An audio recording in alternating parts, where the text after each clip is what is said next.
Hi, welcome back to Mandarin Mayhem. Today we're going to take ancient Chinese wisdom and sprinkle in a little chaos as usual. I'm your host, Julie Liu, and today we're going to dive into 谚语, Chinese proverbs. So last time we did 成语, which is idioms of 4 words. Now we're going to do proverbs. They're still short, they're punchy, and they're packed with deep meaning. They're that fortune cookie without the calorie because there is no cookie. Ha ha ha. Anyway, we'll start with the first one. The first one we're going to do is 塞翁失马,焉知非福. Now, what does this mean? So literally, it's the man lost his horse, but who's to say it's not a blessing? So here we go with the Chinese and their weird literal meanings again, right? So here's a story. It's kind of wild. So once upon a time, in a village, there lived an old man named Sai Wong. This guy was like the ultimate chill grandpa. Nothing fazed him. And then one day, Sai Wong, his prized horse, white horse, went missing. And naturally, the whole village, right, because we're Chinese, the whole village rushes over, offering their deepest sympathies, like, oh no, your amazing horse ran away. Oh, that's terrible. Oh, you can almost hear them gasping, right? But Sai Wong, he just shrugged and said, losing a horse may not be such a bad thing. Maybe it's a good thing. And the neighbors, being their Chinese selves, right, were like, what? But this was the prize horse. However, here you go. A few days later, the plot thickens. Not only does the lost horse return home, but it brings back its new horse, like a girlfriend, right? It's some fancy steed from the northern nomads. Now, the neighbors are like saying, wow, Sai Wong, you're so lucky. Congrats on the new horse. They like throw him a party and celebrate. And guess what the old man says? The old man goes, don't get too excited. This might bring a disaster. You know, that it's like the guy you can never please, you know, that type. So a few months later, so his son goes riding out in this new fancy horse. Everything is going great until, bam, he falls off and breaks his leg. And now the villagers are back. And of course, the villagers are like, oh no, I'm so sorry about your son's leg. And this is such bad news and this and that. And what do you think Sai Wong said? What do you think the old man says? He goes, breaking a leg may not be such a bad thing. Who knows? How can breaking a leg not be a bad thing? Like, just come on, right? So at this point, the neighbors are kind of like me, mixed emotions, right? So anyway, fast forward a year, the villagers get hit with an invasion from the north, and all the able-bodied young men are drafted into the army, and then sadly, none of them make it back. But Sai Wong, his son, hey, he's got the broken leg. He never got drafted, so hey, he didn't go. So anyway, what a roller coaster, but you know how this guy works now, right? So basically, it's saying, look, something bad happened. Maybe it's not all that bad. It's a really short way of saying all that. So it's kind of cool. Modern day, if you think about it, if you drop your brand new phone and the screen shatters and you're like, oh, this is the worst day of my life. It might throw you a curveball because, hey, maybe you'll get another upgrade. That's how I think of it. Okay, next one. 吃得苦中苦，方为人上人. What does this mean? It means if you endure the hardest hardships, 苦中苦,吃得苦中苦, it's then you rise above everybody else. So it's like saying no pain, no gain, basically.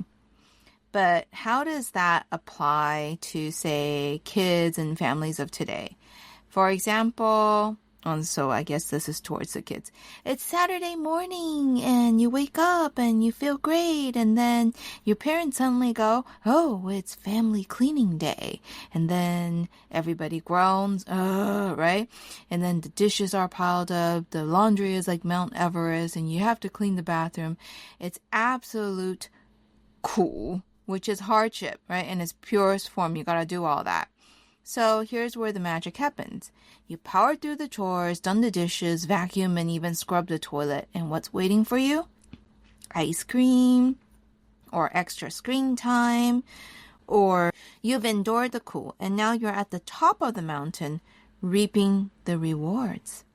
So next time your parents call for a family cleaning day, remember, maybe it's not all that bad because maybe I might get rewarded later. Or not. Depending on whether you have Chinese parents. Haha. Okay. So next one is 千里之行始于足下. What does that mean? So a journey of 1,000 miles begins with a single step. Make sense? So going back to the mountain of laundry, you're never going to start until, say, you pick that first piece of clothing, right? Pick it up and drop it into the laundry machine. Or when you're looking at your garage full of stuff, the way to start is just to pick up that first thing and put it in the trash can. Or this is so me.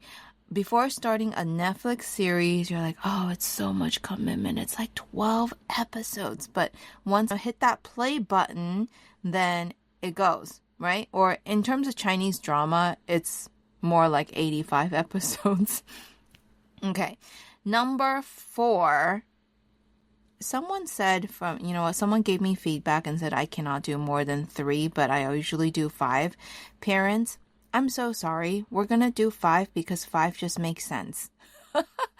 Okay, number 4 is actually only 4 words, so this might help you out. 入乡随俗. What does that mean? It means when you travel or when your family moves from a country to the city or when you just have to figure out like how to fit in, right? It really means when you enter a village, follow its customs.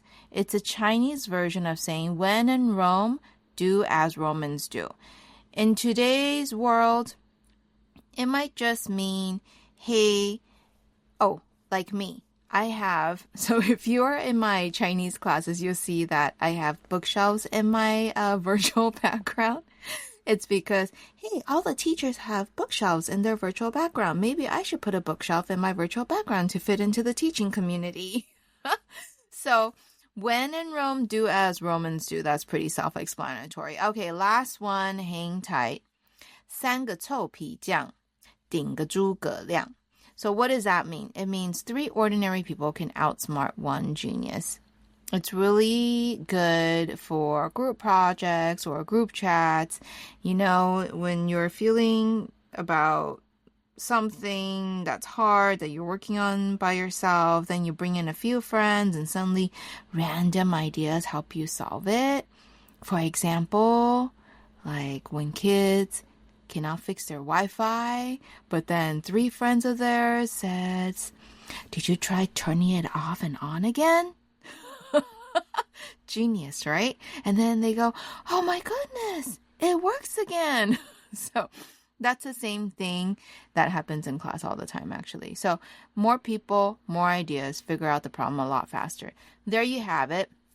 Some of the best Chinese proverbs brought to you today and for you to use in your everyday lives or to educate others, whether you're losing your horse, eating cool, or just trying to survive the day. These ancient sayings remind us that wisdom never really goes out of style. It's just a little update now and then to apply it to modern life. Thank you for turning into Mandarin Mayhem. If you enjoyed today's episode, don't forget to subscribe, leave a review, and share your favorite proverb with me on social media, which is our Facebook group. I love to hear how you apply these little nuggets of wisdom in your own life. By the way, our Facebook group is called Motherly Notes. And be sure to join the private group where all the secrets get shared. Thank you.